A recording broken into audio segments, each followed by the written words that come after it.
안녕하세요. 전국초등음악수업연구회 한승모입니다. 제가 이번 영상에서 함께 나눌 내용은요, 학교에서 음악을 왜 배워요? 라는 주제입니다. 우리 음악을 가르치고 있는 모든 선생님들이 한 번쯤은 고민해봤을 내용일 거예요. 또 가르치는 그 순간, 매 순간 해마다 한 번씩 더 해봤을지도 모르는 고민이고요. 저도 계속 그런 고민하고 있는데, 오늘 이 영상을 준비하면서 다시 한번 음악교육의 역사, 또 학교에 음악교육이 왜 들어왔을까, 이런 흐름들에 맞춰서 준비를 하게 되었습니다. 아무래도 공교육의 역사가 안타깝지만 서양에서 들어온, 유럽에서 시작된 역사에 가깝고요. 그리고 음악교육의 공교육의 역사 또한 그런 내용을 뺄 수가 없어서 먼저 서양에서, 유럽에서 시작한 음악교육에 대해 하나씩 좀 살펴보겠습니다. 첫 번째는 고대 그리스와 로마의 음악교육인데요. 고대 로마에는 이제 여러 음악교육, 또 그리스에는 여러 음악교육과 관련된 철학적 배경들이 좀 있어요. 그리스에는 정신의 발달을 위해 음악을 배운다라는 그런 배경이 좀 있었고, 예를 들어 플라톤은 조화로운 인격 형성을 위해 배운다고 했고요. 아리스토텔레스는 미적 감정을 다듬는 활동이라고 했습니다.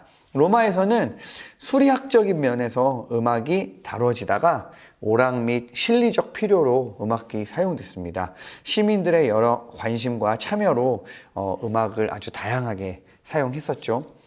중세, 종교가 강력했었던 중세 시대에 들어오면 주로 교회에서 부르기 위해 음악교육을 사용했습니다. 창가학교라고 성가를 부르기 위한, 또 교회에서 그렇게 발전되고 전수되는 형태였습니다. 일반인들에서도 노래를 부르는 문화가 있었겠죠. 부자, 부모와 자식 사이라든가, 또 그런 노래를 부르는 연애 단원들 사이에 전수 개념으로 있었습니다. 마이스터 싱어라는 길드라는 그런 조직 같은 것들도 있었다고 하네요. 르네상스 시대입니다. 잘 아시는 것처럼 인문주의, 인간중심 이런 것들이 강조되잖아요. 그리고 음악이 종교적 교화를 위한 수단에서 조금 더 멀어지고 인간중심의 교육으로 되게 됩니다. 또 이제 악보 인쇄술이 발달하게 되면서 교재를 활용하는 음악 교육도 되고요. 라틴 학교에서 그레고리안 챈트나 이런 것들을 사용해서 가르치게 됩니다. 17세기의 음악 교육으로 이제 넘어오면요, 실학이 발달하고 뭔가 이제 사회적으로, 종교적으로 방탕을 조장하기 쉽다, 이런 개념들도 좀 나오고, 음악 학습에 많은 소비를 하는 것들이 권장되지는 않았던 것 같아요. 그리고 인간 교육의 기반으로 했지만 조금 더 실용적인 음악 교육이 더 강조됩니다. 18세기 넘어오면요, 조금 더 보편화된 보통학교라는 개념이 생기죠.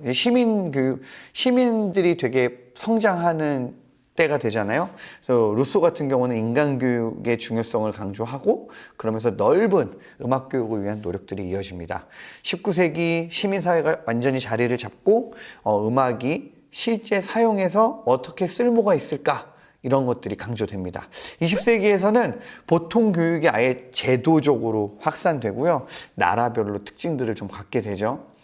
이때가 우리나라 입장에서도 개화기가 되고 학교 음악교육이 들어오는데, 선생님들도 조금 아시겠지만 삼국사기에 보면 최초의 음악교육에 대한 기록들이 좀 나오고요.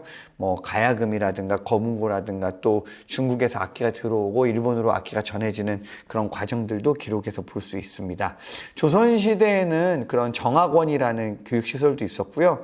조선 말기, 대한제국 이렇게 넘어오면서 서양의 근대 교육과 우리의 전통 음악 교육이 결합된 그런 역사의 흐름들이 좀 있습니다.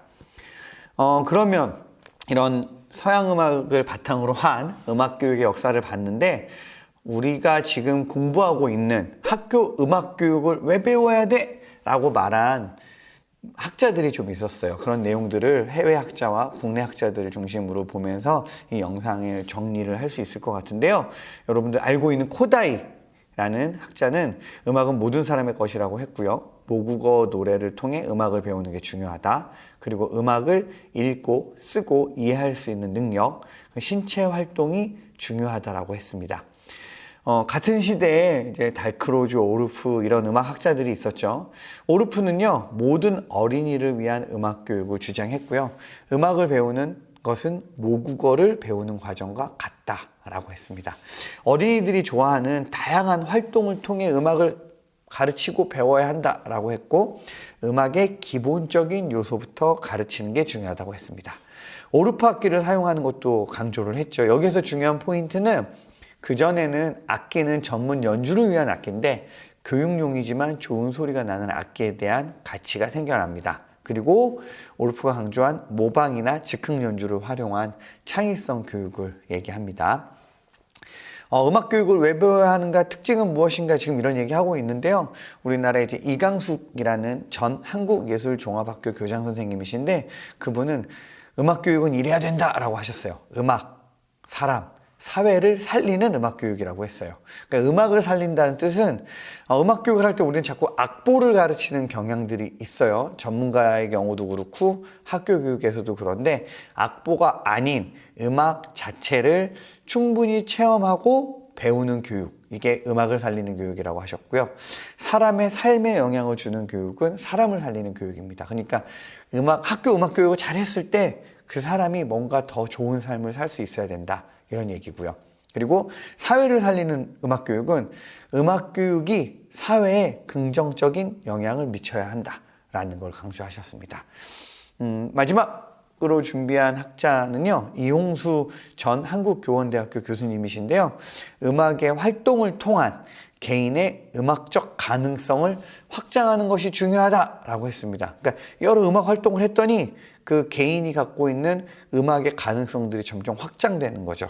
그리고 삶과 연관되는 지점을 발견하고 그 지점을 가지고 세상의 삶에 참여하는 것을 이야기하셨습니다. 그래서 예를 들어 1차적 목표는, 학교 음악교육의 목표는 이래야 돼 라고 말한 1차적은 음악을 미적으로 체험하고요, 정서적으로 순화하고 창조적인 활동을 하고 음악을 통한 자기 표현을 하는 거죠. 그리고 2차적으로는 협동심을 기르고 삶에서 음악을 여가적으로 활용할 수 있는 것, 이런 것들이 있습니다.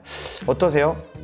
해외 학자들 그리고 국내 학자들의 내용들이 여러분이 하고 있는 음악 교육에 적용되고 있는지 각자 생각해 보셔야 좋을 것 같고요.